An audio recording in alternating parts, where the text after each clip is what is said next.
Merhaba arkadaşlar, merhaba değerli dostlar. Bugün Kazakça öğreniyoruz ve Kazakça dersimizin ilk dersine hoş geldiniz. Bu videoyu yayınlamadan önce arkadaşlar çok düşündüm. Çünkü Kazakça öğrenen yabancılar az oluyor genelde. Bu yüzden de kendi elimden gelene kadar size Kazakça öğretmeye çalışacağım. Benimle birlikte başlayacağınız Kazakça serüveninde arkadaşlar size ve kendime başarılar diliyorum. O zaman başlayalım. Arkadaşlar ilk başta Kazakça alfabeyi öğreneceğiz tabii ki de.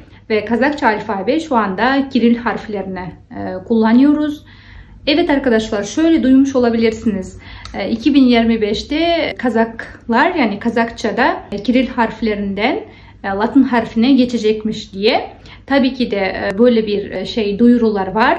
Ama bu şöyle demek değil. Yani Kiril harfini öğrenmemize gerek yok demek değil arkadaşlar.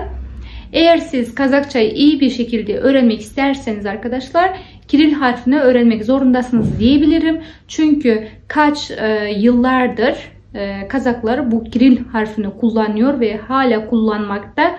Eserlerdir, haberlerdir şimdi Kiril harflerinde yayınlanıyor. Bu yüzden de bugün biz Kiril harflerini öğreneceğiz. Yani Kazak alfabesine diyeyim. Kazakça alfabe arkadaşlar 42 harf bulunuyor. Şöyle düşünmeyin. Yani şu harfleri nasıl ezberleyeceğim ben? Evet. Ben size mantıklı bir yolları sunacağım. O yüzden de merak etmeyin. Bazı harfler çünkü Rusçadan gelen harfler, bazı harfler Kazakça hiçbir kelimede kullanılmıyor. Bu yüzden de merak etmeyin arkadaşlar.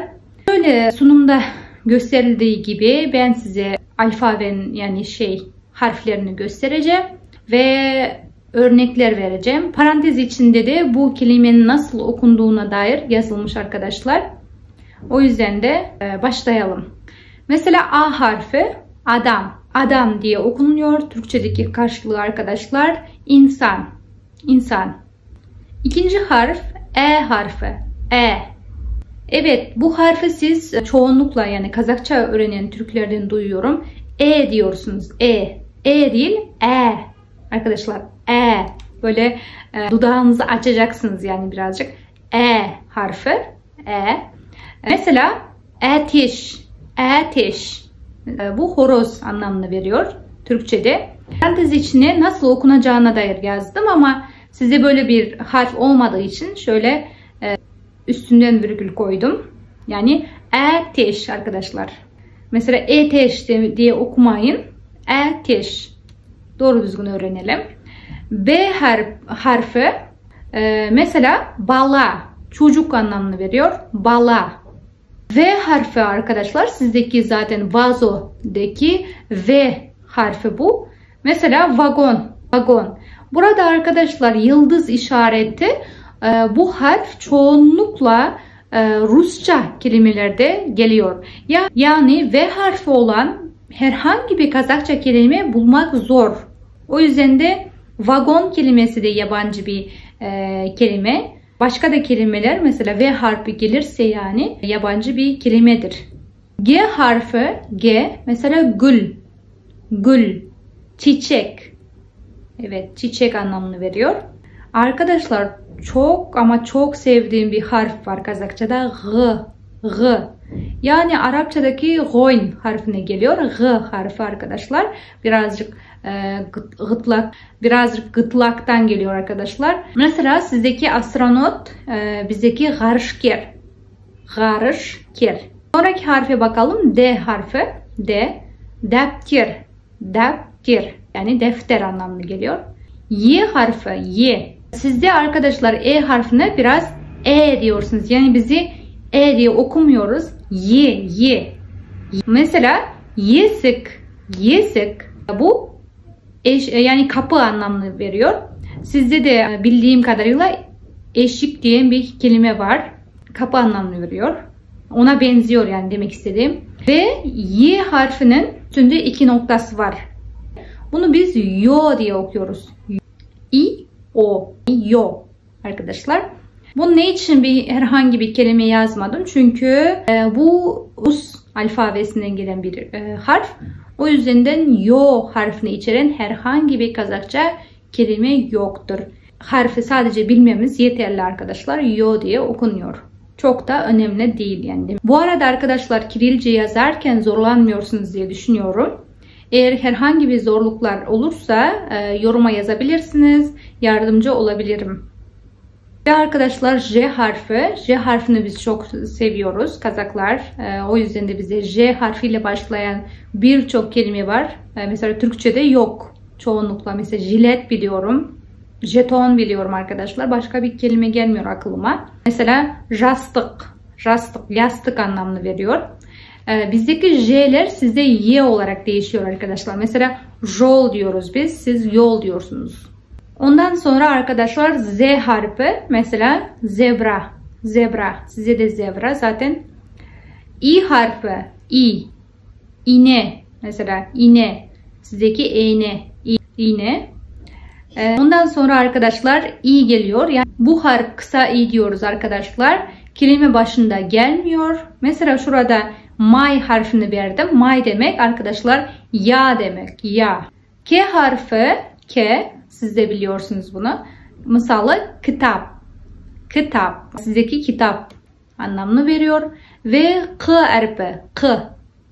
Aynı şekilde gıtlaktan çıkıyor birazcık. K harfi arkadaşlar mesela kalem demek. Kazakçada kalam. Kalam. L harfi arkadaşlar limon. Burada arkadaşlar baş harfini ve küçük harfleri yanına yazıyorum. Zaten onlar defterlerinize yazın ve böyle ezberleyin. Sonraki arkadaşlar M harfi. Masa arkadaşlar bize sivrisinek anlamına geliyor. N harfi ne? Nan mesela nan arkadaşlar ekmek. Ekmek nan diyoruz. Ondan sonra da benim de zorlandığım bir harf var arkadaşlar. Nasıl okuyoruz? Ben de çalışacağım okumaya. Diyoruz arkadaşlar. Yani dilimizi birazcık şu tarafa koyuyoruz dişimizin altına. Bu harf kelime başında gelmiyor ve birazcık sertlik katıyor. Mesela an. Yani an değil an. Arkadaşlar anladınız mı? Mesela av demek. Av. Birazcık Arapçada böyle şeylere benziyor. Gunnalı, idgam gibi şeylere benziyor. Ondan sonra o harfi arkadaşlar. O. Mesela orman. Sizdeki orman işte. V harfi. V. Mesela word. Yangın anlamını veriyor. Word. P harfi arkadaşlar. Sizdeki sıra ya da masa anlamını veriyor. R harfi. R. Radyo. Radyo. S harfi. Mesela saat arkadaşlar. Kazakçada saat. Saat. T harfi. T. Tarak. Tarak anlamını veriyor size de. Ondan sonra U harfi arkadaşlar. U. Sadece bir harf bize bir anlam veriyor. U diyorsunuz. U demek mesela zehir anlamını veriyor. Kazakçada bir kelime olarak da geçiyor. Ve harf. U harfi var. Ve U diyen bir kelime var arkadaşlar. Zehir demek. O harfi. O. O. Ult. Mesela ult. Millet anlamına geliyor. Ö harfi. Ö. Mesela ötük. Ötük. Ötü anlamını veriyor. F. Niçin yıldız işaret koydum biliyorsunuz. Çoğunlukla yabancı kelimelerde çok kullanılıyor. F. Fabrika. Fabrika. Arkadaşlar H. Hat. Ya hat. Hat. Bu mektup anlamını veriyor. H harfi arkadaşlar. H. Birazcık sert okunuyor. Mesela aydahar. Aydahar. Bu bize ejderha anlamını veriyor Türkçe'de. Ve bununla da ilgili arkadaşlar bu harf içeren kelimeler çok az. O yüzden de böyle zorlanmanıza gerek yok. Bu harfi çıkarmalıyım gibi. Mesela bu harfle ilgili ve ang harfiyle ilgili az önce dediğim. Ondan sonra arkadaşlar S harfi. Bu da yıldız işaret koydum. Rusçadan gelen, yabancı kelimeler çoğunlukla bu harfi içeriyor. Kazakça bununla ilgili herhangi bir kelime yok arkadaşlar. Mesela buraya sirk diye yazdım. Sirk. Evet. Biliyorsunuz zaten ne olduğunu. Ve ondan sonra Ç harfi. Ç. Bu harfte bize herhangi bir kelime yok. Yabancı kelimelerden olabilir ama kendi Kazakçada böyle bir harf içeren kelime yok arkadaşlar. Ş harfi, ş. Mesela şey, ya, çay anlamını veriyor. Ondan sonra ç harfi, ç. Bu harf arkadaşlar tam olarak Kazakça değil aslında. Bu ne? Yani yabancı harf. Çoğunlukla Rusçadan gelen kelimelerde kullanılıyor. Mesela diş şotkası, ç. Diş şotkası bu diş fırçası anlamına veriyor.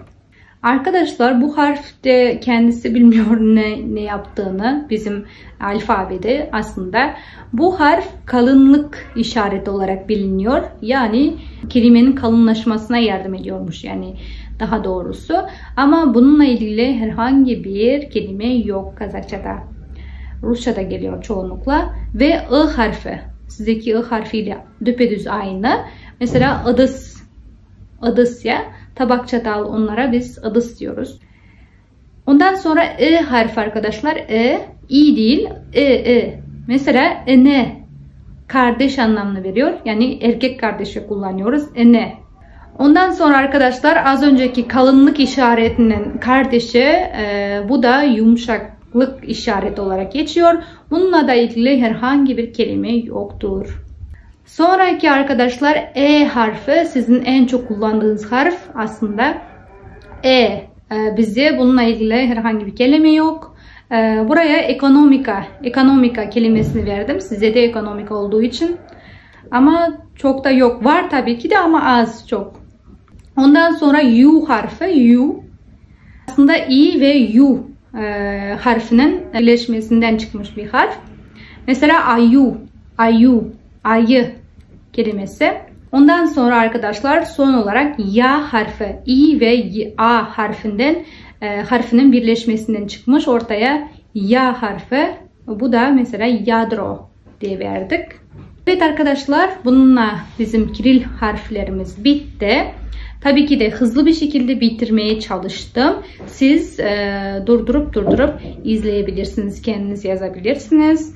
Eğer dersim size bir fayda sağlarsa yorumlara bırakabilirsiniz arkadaşlar. İkinci derste görüşmek üzere. Kendinize iyi bakın.